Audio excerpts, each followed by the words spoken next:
வாழ்க வையகம், வாழ்க வையகம், வாழ்க வளமுடன். அருளாசன் அருள் தந்தை வேதாத்திரி மகரிஷி அவர்களும் இறைநிலையும் என்னுள் சூக்குமமாக எழுந்தருளி 20/7/2024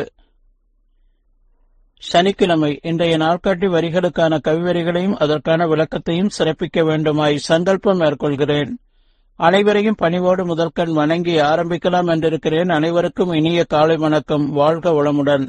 சாமிஜியினுடைய இன்றைய நாட்காட்டி வரிகள், எண்ணத்தை ஆராய்ச்சியிலும் தூய்மையிலும் வைத்திருப்பவன் அறிஞன், மகான், ஞானி என்று சுவாமிஜி நமக்கு இந்த நாட்காட்டி வரிகள் கொடுத்திருக்காங்க.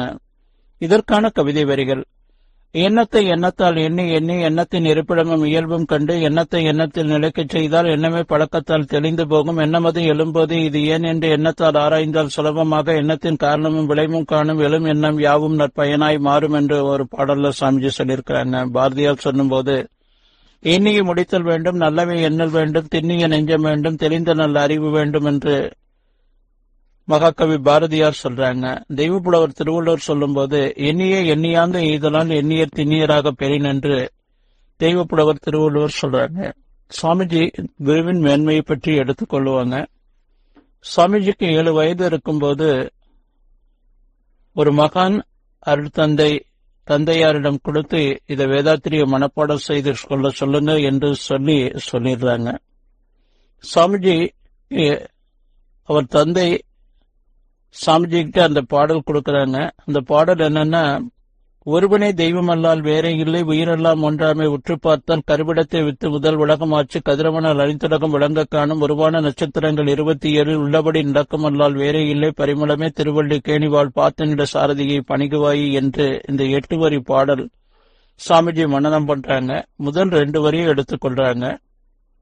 ஒருவனே தெய்வமல்லால் வேறே இல்லை, உயிரெல்லாம் ஒன்றாமை உற்று பார்த்தால் என்ற அந்த 2 வரியை எடுத்துக்கொண்டு அந்த வரியினுடைய விளக்கங்களை முழுமையாக தெரிந்து கொள்வதற்காக எண்ணற்ற மகான்களிடமோ அறிஞர்களிடமோ அவங்க இந்த தேடல்ல ஈடுபட்டாங்க.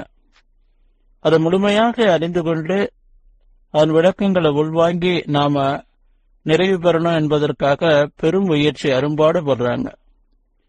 அப்போ அந்த நிலையில இருந்து தன்னை உயர்த்தி கொண்டு படிப்படியாக சுவாமிஜி அதை அறிந்து மகானாகி ஞானியாகி இந்த உலகம் முழுமையும் அமைதியாகவும் ஒவ்வொரு தனி மனிதன் குடும்பம் சுற்றம் ஓர் உலகு என்ற ஐவகையில நாம மன நிறைவோடு மகிழ்ச்சியோடு இணக்கத்தோடு நம்ம வாழ வேண்டும் என்ற அந்த ஒரு பொக்கிஷம்தான் நமக்கு கொடுத்த பொக்கிஷம்தான் வேதாத்திரியம்.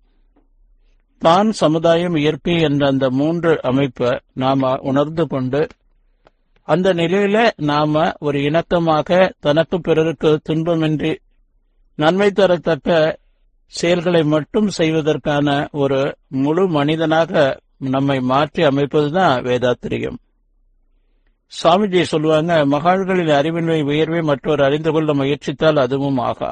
ஏன்னா மகான்கள் எல்லாமே எண்ணத்தை தூய்மையாக்கி கொண்டு அந்த இறையற்ற தன்மையான அன்பும் கருணையோடு இறைநிலை இணைப்போடையே இருந்து அவர்கள் அந்த இறை பணியை தொடர்ந்து கொண்டே இருந்தாங்க. சாமியே சொல்லும்போது, என்னுள் அவனை வைத்தேன், ஏற்றி வந்தேன், போற்றி வந்தேன், என்னை அவனுள் இணைத்தான் இறைவனாகி பாடுகின்றேன் என்று சொல்றார்.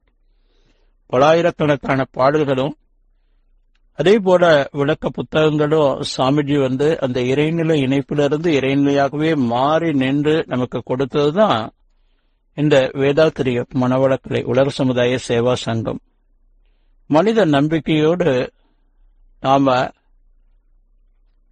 எண்ணற்ற இதை நாம தெரிந்து கொண்டு கற்றுக்கொண்ட அனைத்தையும் நாம பயன்படுத்த வேண்டிய அவசியம் இல்லை. அது தேவையற்றதை மட்டும் நாம பயன்படுத்தி கொண்டு தேவையில்லாததை நம்ம நீக்கி வாழும்போதுதான் நமக்கு ஒரு மன நிறைவே கிடைக்கும். நாம் அமர்ந்து இருக்கும் போது பாத்தீங்கன்னா எண்ணற்ற எண்ணங்கள் நமக்குள்ள வந்து கொண்டே இருக்கும்.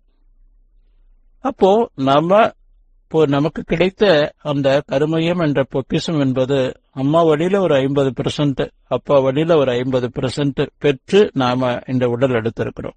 இதுதான் இறை உண்மை.